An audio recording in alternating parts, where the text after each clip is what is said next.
Chapter 5, in which Jared reads a book and sets a trap. Mallory and Simon were out on the lawn fencing when Jared found them.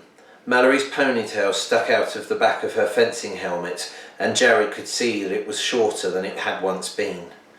She was apparently trying to make up for her earlier weakness by ruthless fencing. Simon couldn't seem to get a strike in at all. He was being backed against the side of the broken-down carriage house, his parries becoming increasingly desperate. "I found something," Jared called. Simon turned his helmeted head. Mallory took that opportunity to strike, pushing the rubber tip of her fencing foil against his chest. "That's 3-0, Mallory said. "I creamed you." "You cheated," he complained. "You allowed yourself to become distracted," Mallory countered. Simon pulled the helmet off his head, flung it down and looked at Jared. "Thanks a lot." "Sorry," Jared said automatically. "You're the one that always fences with her. I just came out here to catch tadpoles," Simon scowled. "Well, I was busy. Just because I don't have a bunch of dumb animals to take care of doesn't mean I can't be busy," Jared shot back. "Just shut up, both of you." Mallory took off her own helmet. Her face was flushed. "What did you find?" Jared tried to recapture some of his earlier excitement. "A book in the attic. It's about fairies. Real fairies. Look, they're ugly." Mallory took the book out of his hands and looked it over.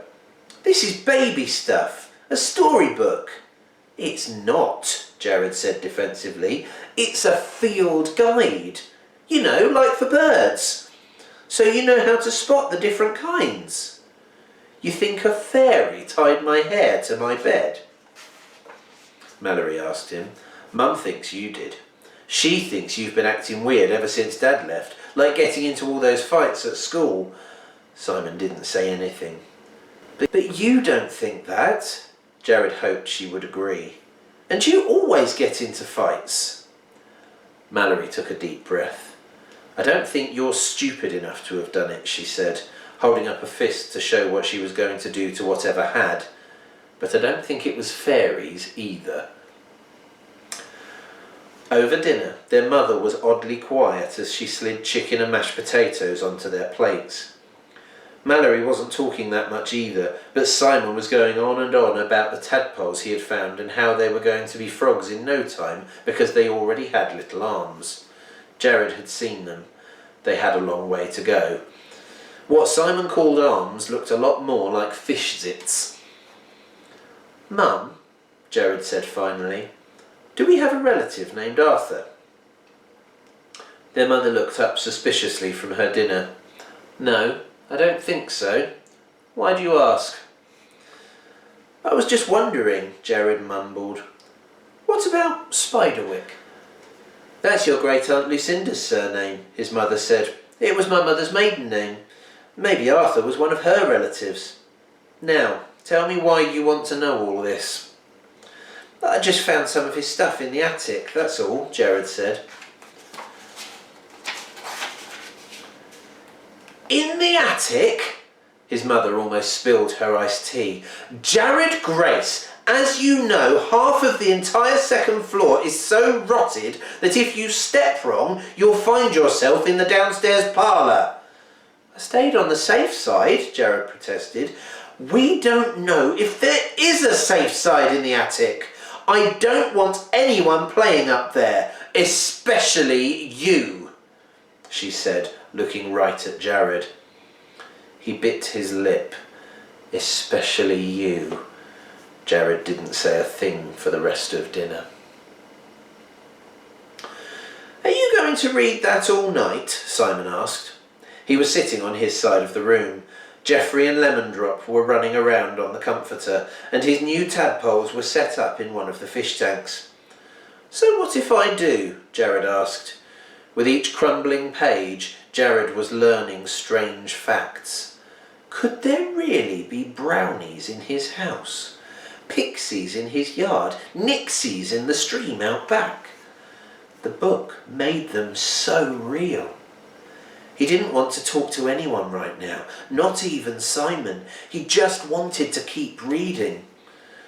I don't know, Simon said. I thought maybe you'd be bored by now. You don't usually like to read. Jared looked up and blinked. It was true. Simon was the reader.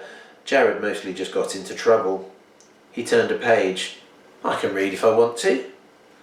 Simon yawned. Are you worried about falling asleep? I mean, about what might happen tonight? Look at this. Jared flipped to a page close to the front.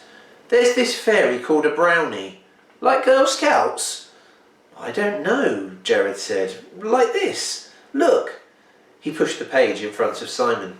On the yellowed paper was an ink drawing of a little man, posed with a feather duster made from a badminton birdie and a straight pin. Next to it was a hunched figure, also small, but this one held a piece of broken glass. What's with that? Simon pointed to the second figure, intrigued despite himself. This Arthur guy says it's a boggart. See, brownies are these helpful guys, but then if you make them mad, they go crazy. They start doing all these bad things and you can't stop them. Then they become boggarts. That's what I think we have. You think we made it mad by messing up its house? Yeah, maybe. Or maybe it was kind of wacky before that. I mean, look at this guy. Jared pointed to the brownie. He's not the type to live in a skeevy house decorated with dead bugs.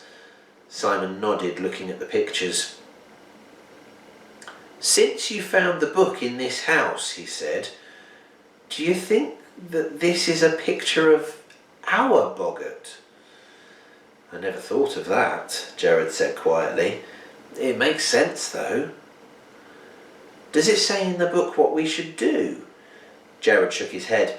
It talks about different ways to catch it. Not catch it for real, but see it. Or get evidence. Jared.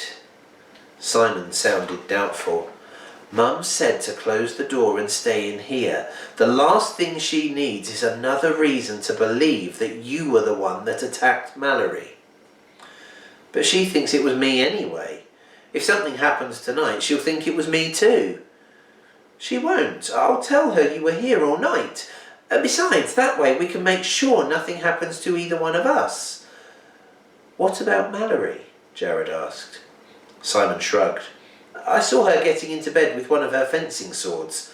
I wouldn't mess with her. Yeah, Jared got into bed and opened the book again. I'm just going to read a little more. Simon nodded and got up to put the mice back in their tanks. Then he got into bed and pulled the covers over his head with a mumbled, "Good night." As Jared read, each page took him deeper into the strange world of forest and stream, alive with creatures that seemed so close that he could almost stroke the slick, scaly flanks of the mermaids. He could almost feel the heat of the troll's breath and hear the rumble of the dwarven forges. When he turned the last page, it was late at night. Simon was bundled up so that Jared could see only the top of his head. Jared listened hard, but the only sounds in the house were the wind whistling through the roof above them and water gurgling through the pipes. No scuttling or screaming. Even Simon's beasts were asleep.